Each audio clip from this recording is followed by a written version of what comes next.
17 de agosto de 2026, sean todos bienvenidos a este programa del canal Hasta que caiga la tiranía. Yo soy Norbert Marín, gracias por estar aquí, gracias por acompañarnos en esta jornada del día de hoy. Así comenzamos de inmediato este programa del día.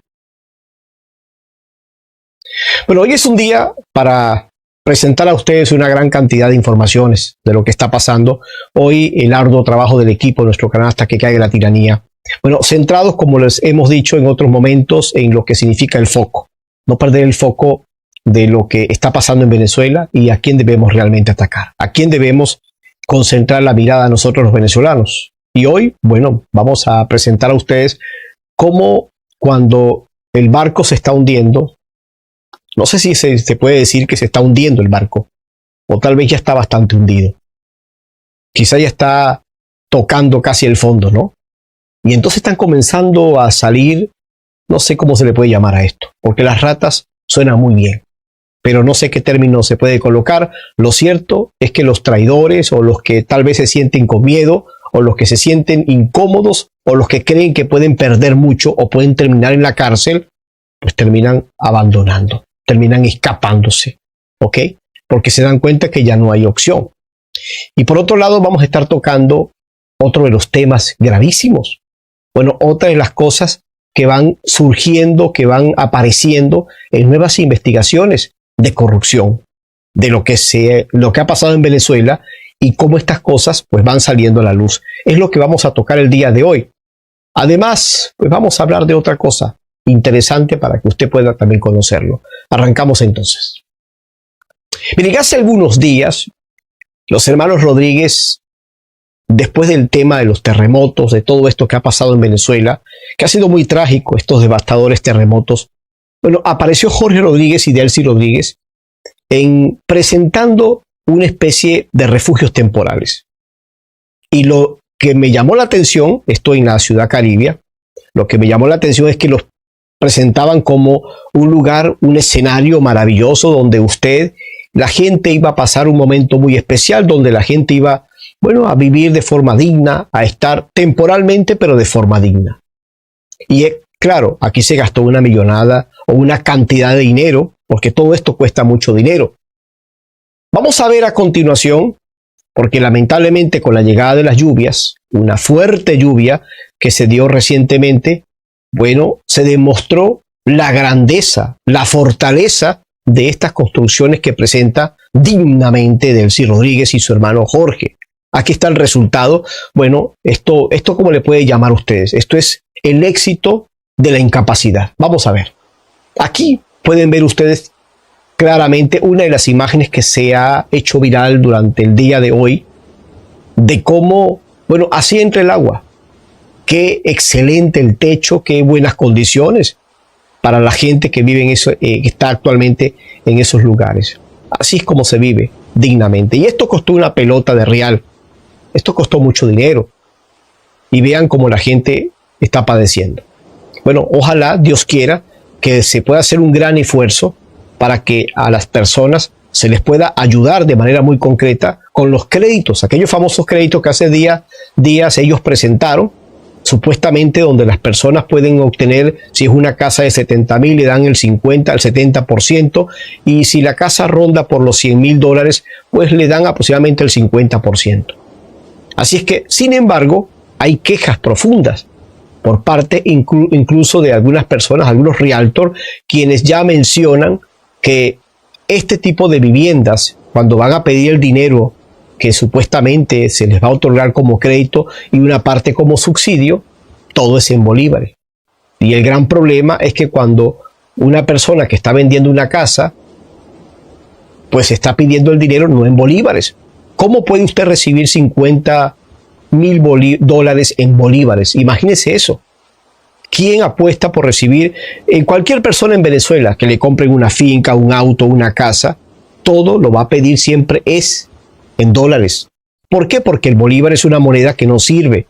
Es una moneda que se devalúa todos los días frente al dólar. Entonces, esto es un problema en el que en este momento se encuentran las personas que están tratando de buscar un crédito, este tipo de crédito. Así que estemos muy atentos, por supuesto, a este tema. Por otro lado, yo quiero que ustedes visualicen rápidamente esto que estamos colocando en pantalla. Ustedes recuerdan la famosa ciudad Chávez, sí, la de La Guaira, aquella que por supuesto lo presentaron como una obra arquitectónica de avanzada para gente que realmente quería una buena casa en Ciudad Chávez. Bueno, se construyeron 196 torres.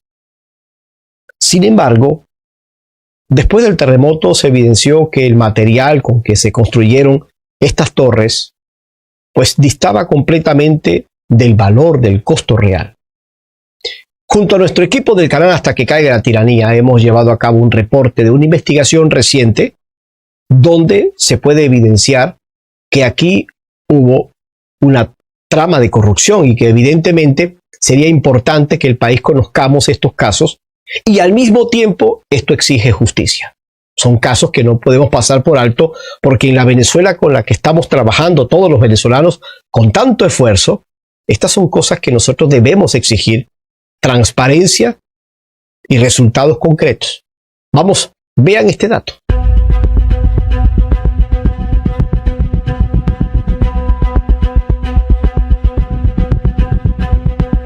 Entre 2011 y 2015, la constructora turca Suma levantó 196 torres prefabricadas que conformarían Ciudad Chávez, en Playa Grande, La Guaira.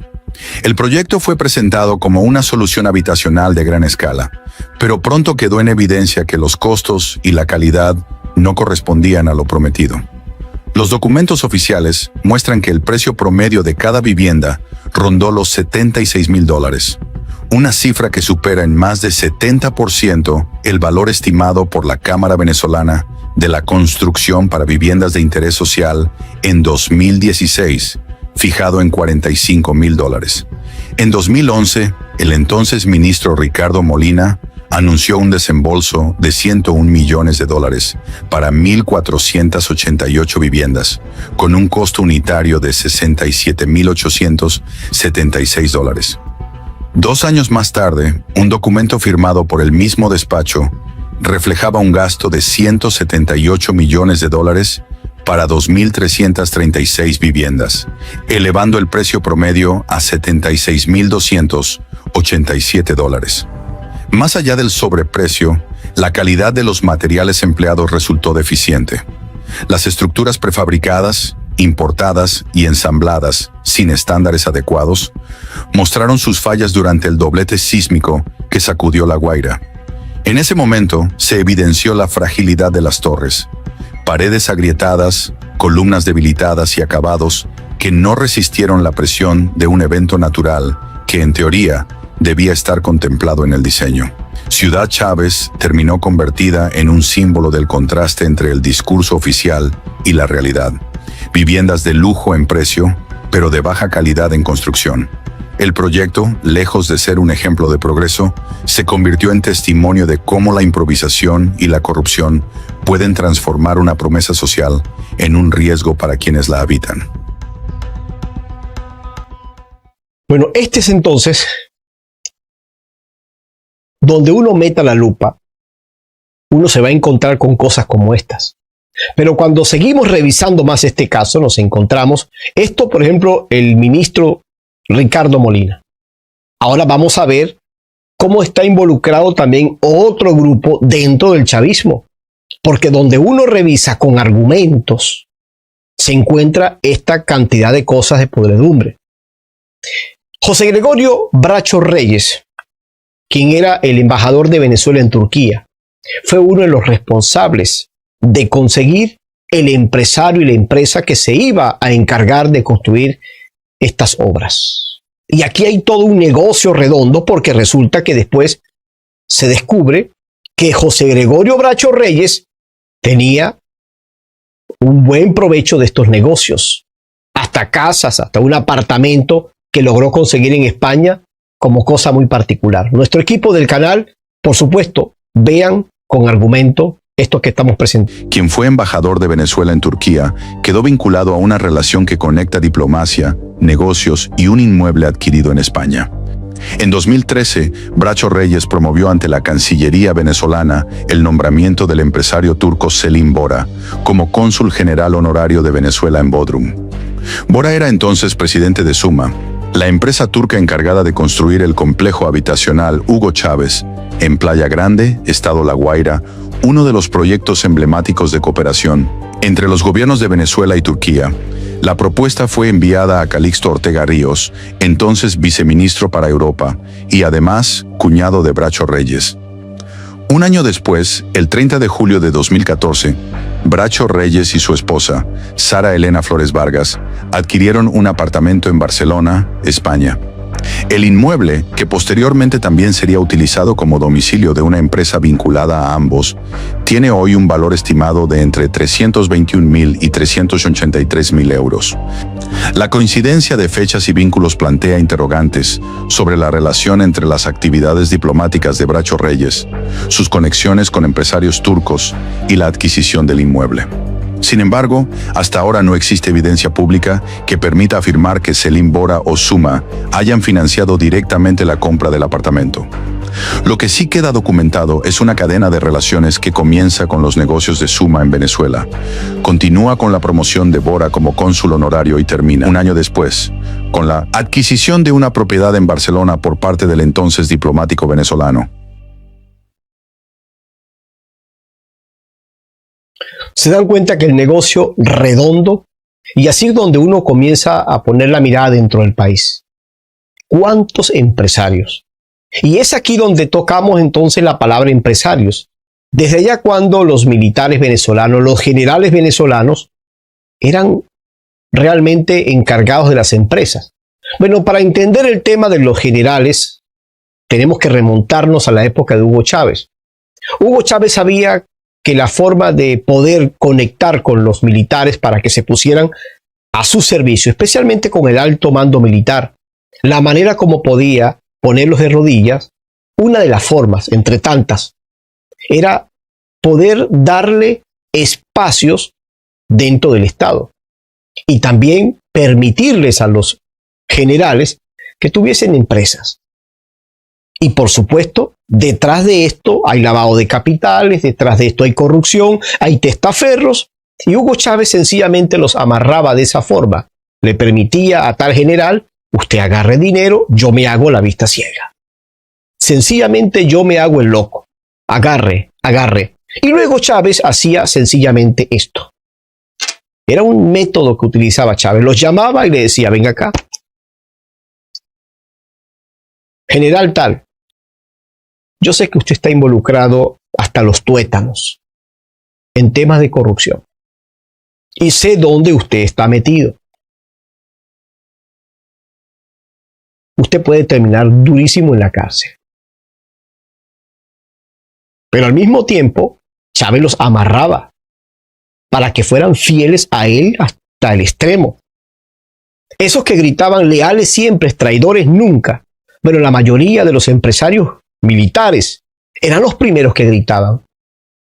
Conocí un caso muy concreto, por ejemplo, en el estado de Aragua, de un general cuya familia, toda la familia, comenzaron a tener, era impresionante, una cantidad de bienes, casas muy buenas, unos tremendos negocios.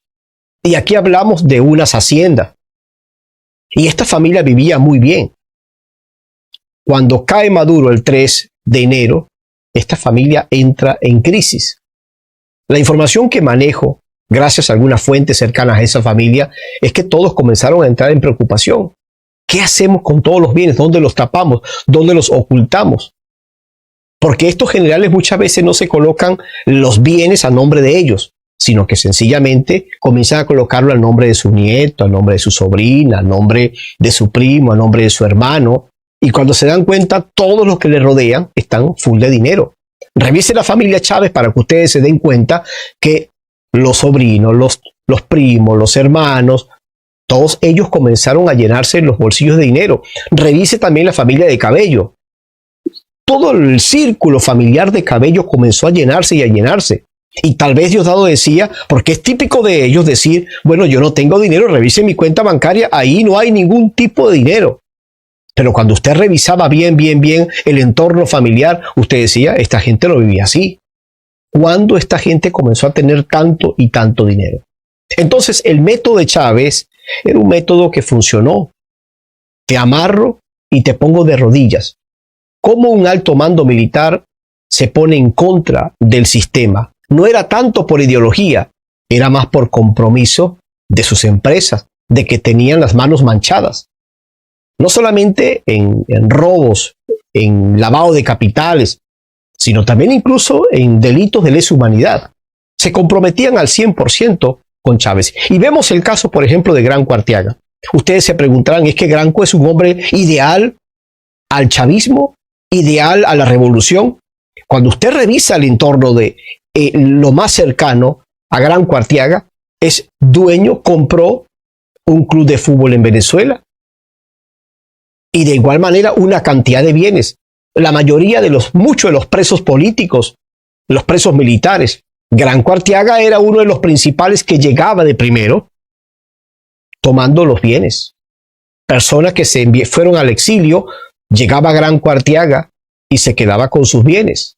Entonces, no es un tema de ideal político o revolucionario, sino más, tengo mis manos comprometidas. Y muchos están allí temblando y tienen miedo. Y hoy vamos a hablar precisamente de algunos que ya están saliendo por la frontera. De los que sabemos, imagínense, este caso, gracias a Dios, se logra conocer. Y este es el caso del general Sixto José Morales Núñez, un general retirado, pensionado de la Guardia Nacional Bolivariana. Bueno, vamos a hablar precisamente de él, ¿ok? Porque este general fue capturado en la frontera con Colombia. Aquí colocamos un tanto las imágenes de esta información. Este es un general de la Guardia Nacional Bolivariana y intentaba abandonar Venezuela de manera encubierta. ¿Cómo se logró capturar? Bueno, en una operación conjunta de inteligencia y control fronterizo, las unidades del Gaula de la Policía Nacional de Colombia lo interceptaron en el departamento del Arauca. Exactamente en las inmediaciones del puente internacional José Antonio Páez, el mismo que une al estado Apure con territorio colombiano.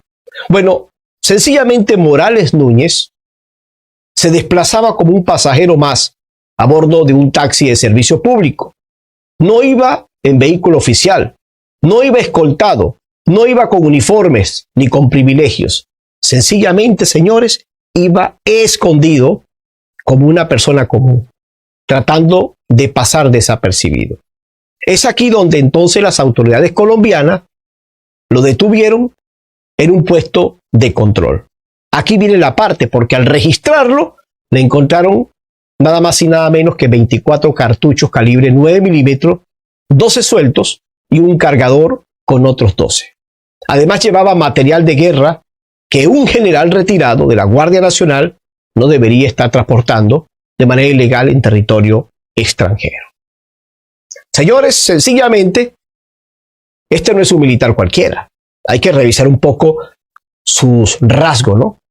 Este es un militar que ocupó cargos dentro de la Guardia Nacional, que pasó por estructuras como la SODI y la REDI, y que tuvo responsabilidades en la milicia, y que operó en zonas estratégicas como el Zulia, y hoy aparece como un prófugo común tratando de huir por la frontera, porque cuando el barco empieza a hacer o a hundirse, ya ustedes saben quiénes saltan de primero. Así es que esta es la noticia que lógicamente uno se pregunta por qué están abandonando. Es que ya no se sienten seguros. Ya dentro de la revolución, dentro del chavismo, ya ninguno en este momento, ni Diosdado Cabello, ni Delcy, ni Jorge, ni ellos se sienten seguros. No hay nadie de los que comprometieron sus manos que se sienta seguro. ¿Por qué no se sienten seguros? Porque esto está cayendo de una forma estratosférica, ¿no? Ahora, vamos a otros detalles, porque esta captura en Arauca no es un hecho aislado, es otra señal de que la estructura se está resquebrajando, de que quienes durante años se creyeron intocables, ahora sencillamente buscan escapar con los que puedan cargar. Unas maleticas, pero imagino cuánto dinero ya no habría pasado por otro lado.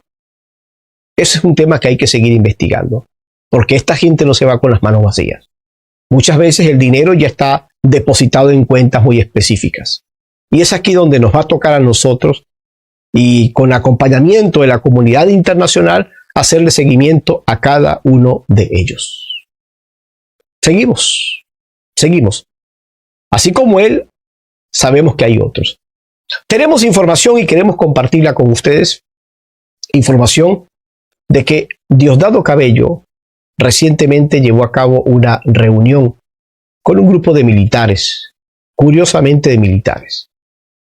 Y una de las cosas que destacó Diosdado Cabello es la exigencia de parte de Estados Unidos de que aquellos militares que verdaderamente están comprometidos por investigaciones, por crímenes de lesa humanidad, donde se incluye el mismo Diosdado Cabello, Estados Unidos le ha puesto la mirada como un gesto de exigencia de que se tiene que hacer justicia en Venezuela. Según la fuente que nosotros manejamos, nos informa que Diosdado Cabello le manifestó a ellos que una de las cosas que tienen planteado es poder irse hacia Rusia ante esta exigencia de Estados Unidos. Bueno, señores, este es un tema.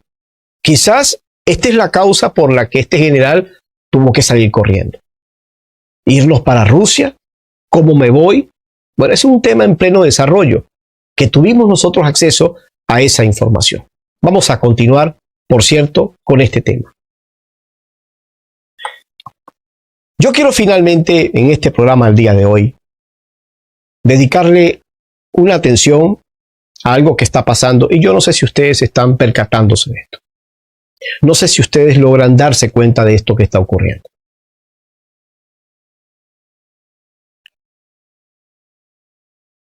El día de hoy recibí ataques muy precisos por parte de una persona llamado Eduardo Figueroa Marchena, un exoficial de la Fuerza Aérea venezolana que tiene un canal de YouTube. Fue invitado en un canal X cuyo nombre pues no quiero pronunciarlo acá en este programa. ¿Ok? Lo cierto es que esta persona me hace una acusación que en lo personal es una acusación seria. Seria no, una acusación sin fundamento, sin evidencia, sin pruebas, no es nada seria. Lo que sí es cuál es la intencionalidad de fondo de atacarme de esta manera. Esta persona, Eduardo Figueroa, dice que este canal Hasta que caiga la tiranía, Norbey Marín ha recibido dinero de monómeros. Dinero de monómeros entraba a las cuentas de nuestro canal Hasta que caiga la tiranía. Vamos a escucharlo y vamos a, por supuesto, vamos a dar nuestra respectiva respuesta. En la primera de cambio lo van a dejar tan lanzado en una cuneta como está hoy Norbey Marín, porque kilómetro es el Norbey Marín. Norbey Marín es el kilómetro del 2020 o del 2019, porque yo estuve en la embajada de Colombia en monómero y ahí se hablaba de cómo se le apoyaba a Norbey Marín y a su plataforma y a algunas otras plataformas. Bueno, eso es lo que dice este personaje y por supuesto yo quiero dar mi respectiva respuesta. ¿Ok? Hasta que caiga la tiranía siempre ha estado disponible como canal. Siempre. Al escrutinio, si existe alguna evidencia fotográfica, una evidencia de un traspaso económico, de traspaso a mis cuentas personales, si existe de alguna manera una entrada, un cheque, una fotografía, donde este canal, donde este servidor esté recibiendo dinero, o mi equipo, o mi familia esté recibiendo dinero. Lógicamente la persona parte de una especie de chisme de pasillo. Me dijeron, yo escuché, así dicen por ahí. Eso no es una denuncia, eso es un chisme. Y un chisme es algo que descalifica profundamente al emisor, al que lo está haciendo. Habla del nivel de lo que está hablando esa persona. Decir que Norbey Marín recibe dinero, pues lógicamente es una forma de descalificar, es una forma de difamar directamente nuestra plataforma. Y a este servidor, lógicamente. Y yo públicamente le digo a Eduardo Figueroa Marchena, Eduardo, si usted tiene pruebas de eso, si usted logra tener pruebas que sean, por supuesto, esas evidencias que tal vez esas calificaciones que usted hace directamente de que yo recibí dinero, fui uno de los que denunció monómeros y durante años he denunciado monómeros. El caso de lo que ocurrió dentro de monómeros. Que por cierto, esa fue una de las principales razones del distanciamiento fuerte que yo hice con Guaidó, por el hecho de que no se presentaron las evidencias, los informes de transparencia de monómeros. Fui uno de los que denunció junto a la periodista Sebastiana Barraez el tema de los cheques, del dinero hacia la madre de Leopoldo López. Y lo presentamos con argumentos los cheques.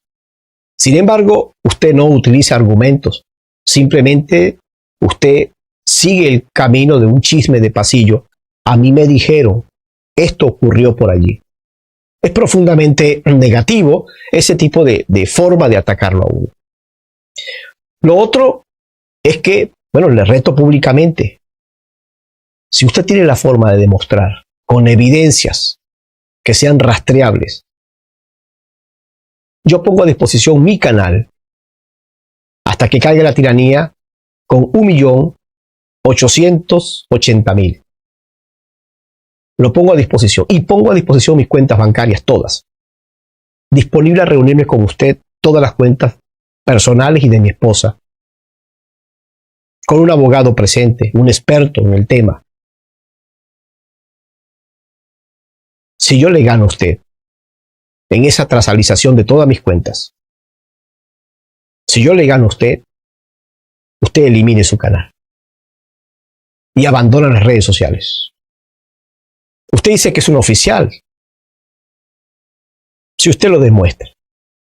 Pero si yo pierdo porque usted me demuestra, tiene evidencias, mis cuentas aparecen unos ingresos extraños, entonces automáticamente yo elimino hasta que caiga la tiranía. Acabo con el canal. Ese es mi reto, tan sencillo como ese. Tan sencillo como eso. Curiosamente, la persona que lo invitó a usted a ese programa es la misma persona que en una oportunidad dijo que Norbey Marín era colombiano y que no debería hablar de Venezuela porque yo era colombiano. Yo lo reté públicamente. Le dije, si usted demostraba que yo era colombiano, yo eliminaba mi canal hasta que caiga la tiranía, si no, eliminaba el de él. ¿Sabes qué? Se ocultó, se escondió, no dio la cara. Simplemente él dijo que no estaba para dar razones por lo que estaba diciendo. Él no respondía, porque sencillamente no se ataca. Cuando se ataca con mentira y sin argumentos, es lógico que eso se llama ruido tóxico. Y es aquí donde yo quiero ahora meterme en algo que personalmente me preocupa. Yo quiero compartirlo con ustedes como audiencia a partir de este momento. Como ustedes saben, lamentablemente, hemos visto que en nuestra sociedad venezolana, no estoy mirando hacia alrededor, hacia otros países, estoy mirando hacia nuestra sociedad venezolana. Desde la aparición de las redes sociales han aparecido los famosos influencers. Una persona que tiene un número de seguidores, que tiene una cámara, que tiene un canal y se convierte en un influencer.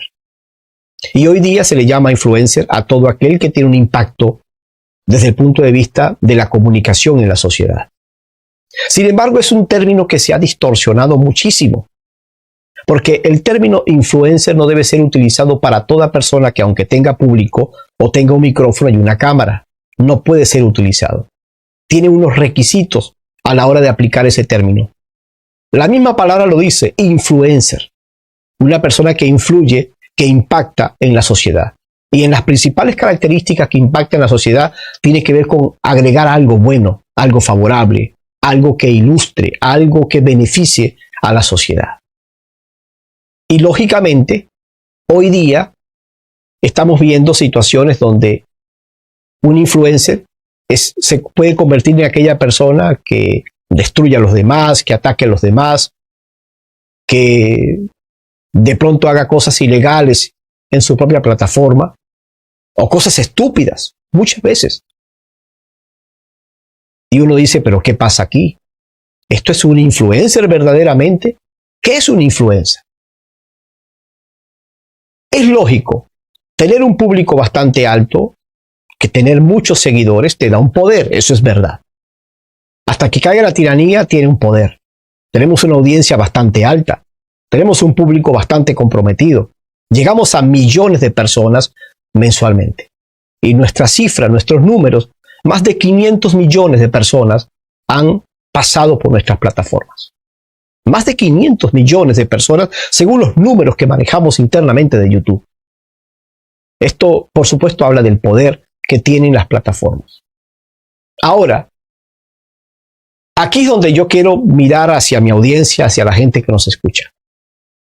¿Cómo tener criterio ante una persona que se hace llamar influencer? Porque un influencer puede ser, no importa que sea periodista, que sea cantante, que sea, bueno, cualquier persona que tenga una influencia sobre el mundo tiene el rol de influencer, siempre y cuando ese rol que tiene de impacto en la sociedad sea bueno.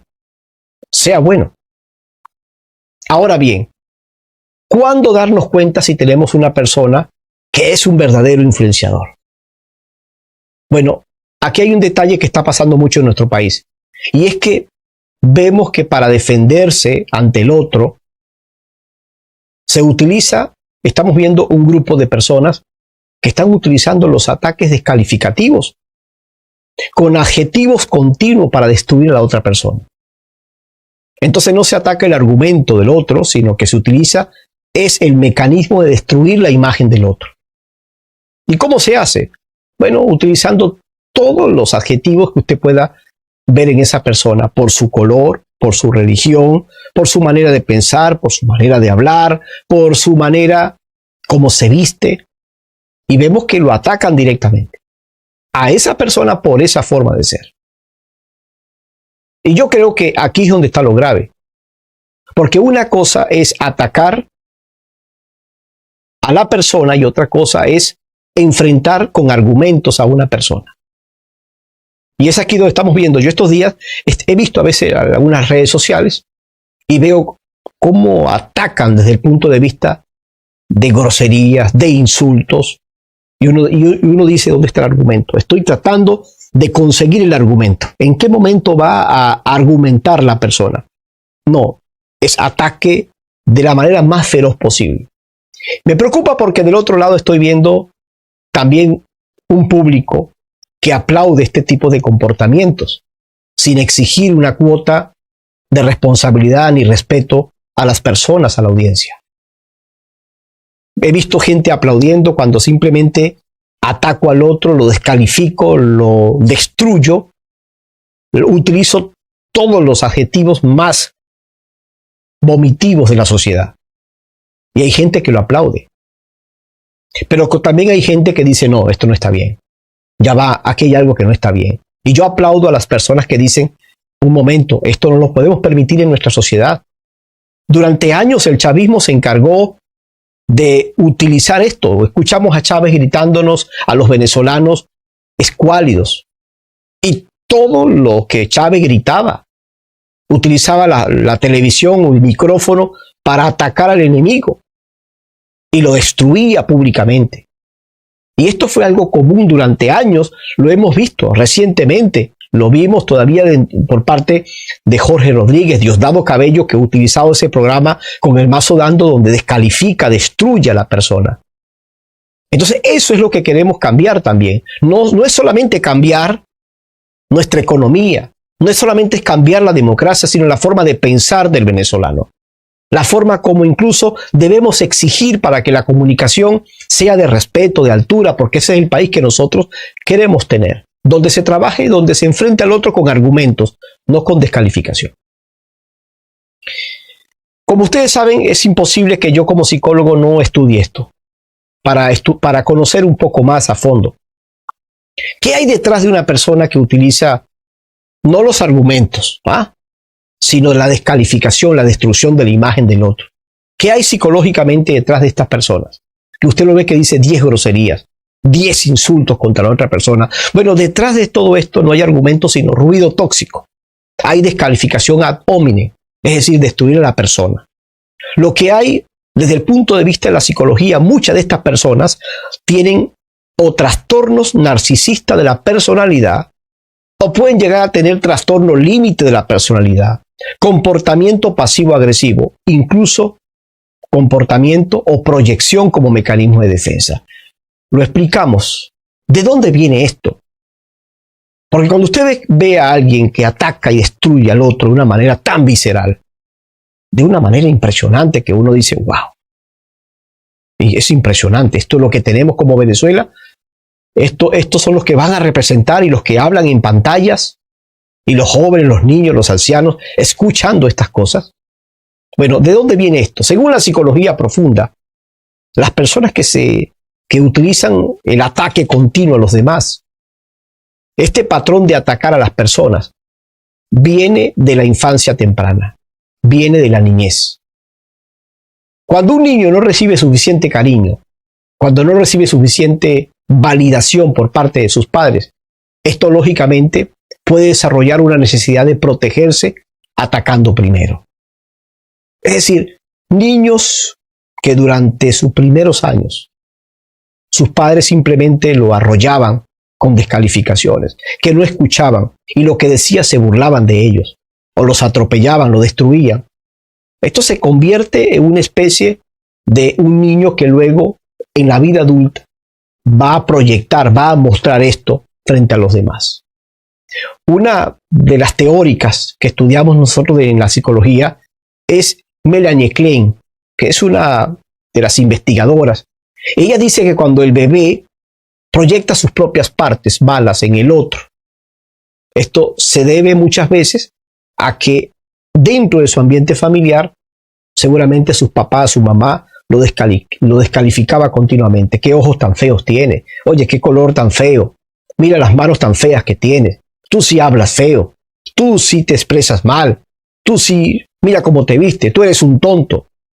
Esas descalificaciones continuas especialmente de sus padres, en la vida adulta pasa a ser un serio problema. Y aquí podemos nosotros mencionar la causa principal de este tipo de personas es que en la niñez fueron muy descalificados. ¿Qué significa eso? Que un adulto, una persona que utiliza un canal como estos para dirigirse a los demás de esta manera, detrás de eso hay la proyección de alguien que en su niñez fue profundamente etiquetado, rechazado y no validado emocionalmente por su familia. Y ataca. Y hasta utiliza eso. Y lo triste es que estamos viendo personas con trastornos que se muestran públicamente de esa forma. Y tenemos una sociedad, una parte de la sociedad que aplaude ese tipo de comportamientos y ataques tan viscerales. Mi recomendación es que como psicólogo, más que todo, y como ciudadano venezolano, es que nosotros tenemos que ser exigentes. Exigentes en lo que escuchamos. Tener filtros a la hora de saber quién aporta a la sociedad. Porque no se trata de que hable bien o grite más. Se trata de cómo respeta al otro y cómo argumenta sus ideas para defenderse frente al otro. Y cuando alguien utiliza los descalificativos para atacar al otro es porque la inteligencia ya la perdió hace rato. Y muchas veces se cree que muy inteligente es el que más le grita al otro de la peor manera. Entonces nosotros como venezolanos tenemos que exigir eso. Si usted ve que alguien lo hace de esa forma, mire, usted tiene el control en las manos. Y su salud mental también. Y no permita que sus hijos vean y escuchen ese tipo de cosas. Porque eso es lo que no queremos en nuestra sociedad, que durante 28 años hemos visto negativamente cómo se ha formado la polarización del país. De igual manera, usted exíjale a esa persona que no acepte ese tipo de comportamiento, rechácelos continuamente.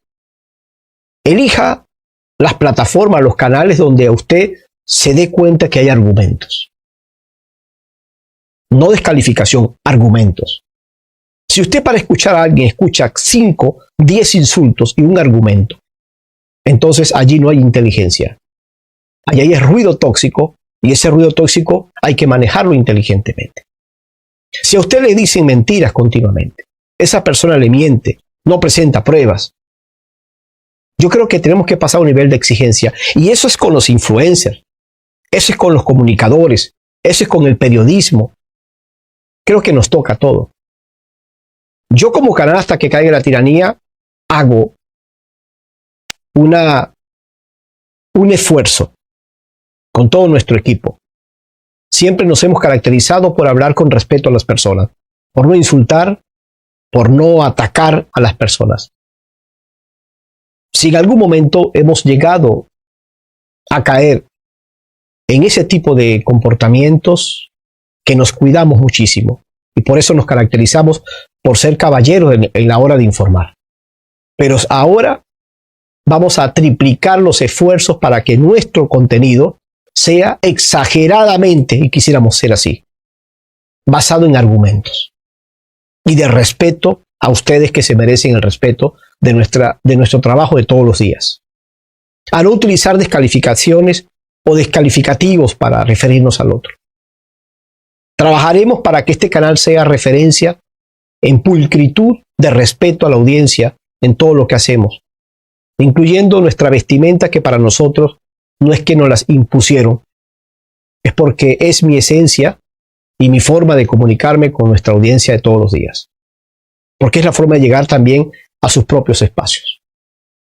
Así es que estamos comprometidos en eso, y Hasta que Caiga la Tiranía hace ese compromiso de aumentar nuestro esfuerzo para que sigamos trabajando con argumentos, con el respeto profundo que usted se merece, y continuemos en nuestro canal Hasta que Caiga la Tiranía, haciendo lo que hemos venido haciendo durante años. Bueno, leo algunos comentarios por parte de ustedes. Más de 33,000 personas en este momento conectadas con nosotros, o 33,000 dispositivos conectados, 91,000 dispositivos que se conectaron, como 200,000 personas más o menos pueden estar conectadas en este programa del día de hoy. ¿Ok? Leo algunos comentarios, ¿ok?, de nuestra audiencia. Dice Joel Acosta: un caballero con respeto, educación y altura, mi Norbey querido. Pero un abrazo para ti, ¿no? Gracias, Joel. ¿Ok? Dice, a ver, Isidora dice: yo solo veo canales serios. Hasta que Caiga la Tiranía, Habla la Sociedad. Oye, Habla la Sociedad es un canal exageradamente respetuoso. Alex de Habla la Sociedad para mí es uno de los más respetuosos. Guarimba, los muchachos de la Guarimba son caballeros, son una dama y un caballero muy respetables, de verdad que sí. ¿Ok? David Placer también. David Placer es excelente. Tiene un lenguaje exquisito, un lenguaje de mucho respeto. Nitu es una dama de la comunicación. Es una periodista a la que yo me quito siempre el sombrero por su capacidad, por su inteligencia, por su sentido de coherencia del pensamiento. Nitu es una mujer que representa el verdadero periodismo que quisiéramos tener todos los venezolanos, ¿verdad? Miguel Ángel Contigo, ¿ok? La Catuar dice aquí: Norbey son serios, dicen la verdad, según lo que dice Isidora. ¿Ok? Pueden haber más, claro que sí lo hay, ¿ok? Dice por acá Gregoria, dice: bendiciones.